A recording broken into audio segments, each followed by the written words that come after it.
कोलकाता के निर्भया कांड का पूरा सच क्या है? रेप और मर्डर के पीछे क्या सिर्फ एक साइको है या फिर हैवानियत के तार कई और लोगों से भी जुड़े हैं? इन सवालों का जवाब पूरा देश जानना चाहता है। इन सवालों के जवाब ढूंढने के लिए सीबीआई इन्वेस्टिगेशन में जुटी हुई है और अब इन्हीं सवालों के जवाब का एक हिस्सा पोस्टमार्टम रिपोर्ट के रूप में सामने आ गया है। ये रिपोर्ट 9 अगस्त की रात का ब्यौरा है। वो रात जब कोलकाता के आरजी कर अस्पताल में ट्रेनी लेडी डॉक्टर का रेप किया गया और फिर हत्या कर दी गई। पोस्टमार्टम रिपोर्ट के मुताबिक मृतक लेडी डॉक्टर के शरीर पर 14 से ज्यादा चोट के निशान पाए गए हैं। मौत की वजह गला घोटना था और दम घुटने की वजह से उसकी मौत हो गई।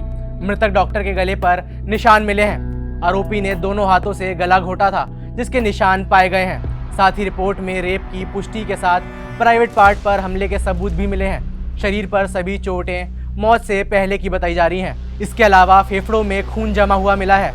पीड़ित के सर पर भी गंभीर चोट के निशान हैं जिसकी वजह से काफ़ी खून बह गया था। मौत का वक्त सुबह 3 बजे से 6 बजे के बीच का बताया जा रहा है। फिलहाल विसरा, ब्लड और दूसरे इकट्ठा किए गए सैंपल्स की टेस्टिंग चल रही है। उन्हें लैब में भेज दिया गया है। यहाँ पर आपको ये भी जानना जरूरी है कि पीएम रिपोर्ट में कहीं भी मेल सीमन या उसकी क्वांटिटी का जिक्र नहीं किया गया है। सोशल मीडिया पर कुछ पोस्ट किए जा रहे थे, उनमें दावा किया जा रहा था कि पीड़िता के शरीर से 150 मिलीग्राम सीमन मिला है। एक आम आदमी में सिर्फ 15 मिलीग्राम सीमन होता है। ऐसे में गैंगरेप की बातें और अटकलें लगाई जा रही थी। हालांकि बता दें कि असली पीएम रिपोर्ट में ऐसा कुछ भी लिखा नहीं गया है। 150 ग्राम का जो जिक्र है वो पीड़िता के यूट्रस का वजन है, ना कि किसी फ्लूइड का।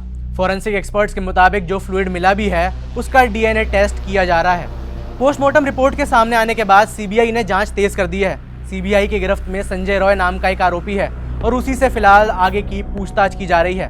जांच को आगे बढ़ाने के लिए अब सीबीआई आरोपी के दिमाग को डिकोड करने की कोशिश कर रही है। पुलिस और सीबीआई के सामने उसने गुनाह कबूल कर लिया है, लेकिन गुनाह क्यों किया गया इसका राज जानने के लिए सीबीआई ने मनोवैज्ञानिक टेस्ट का सहारा लिया है, जिसके जरिए जांच एजेंसी ये जानने की प्रयास करेगी कि क्या संजय रॉय के अलावा भी इस केस में कोई शामिल था। सवाल ये भी है कि संजय ने पीड़ित के साथ इतनी बर्बरता क्यों दिखाई। जानने वाली बात है कि क्या संजय पर भी किसी तरह का दबाव बनाया जा रहा था। ब्रेन मैपिंग टेस्ट के जरिए संजय रॉय के स्वभाव और उसकी मानसिक स्थिति का पता चलेगा। वहीं पोस्टमार्टम रिपोर्ट उस सबूत के तौर पर काम आएगी जो कोलकाता की बेटी को न्याय दिला सकेगी।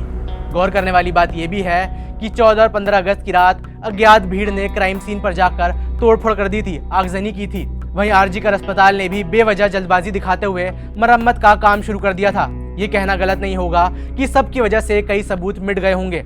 अस्पताल और कुछ अधिकारियों पर पहले ही सबूत के साथ छेड़छाड़ करने के आरोप लग चुके हैं। पीएम रिपोर्ट के सामने आने के बाद सबकी नजरें पश्चिम बंगाल की मुख्यमंत्री ममता बनर्जी पर भी टिकी हुई हैं। रेप और हत्या की इस घटना के बाद सबसे ज्यादा नाराजगी उन्हीं से जताई जा रही है।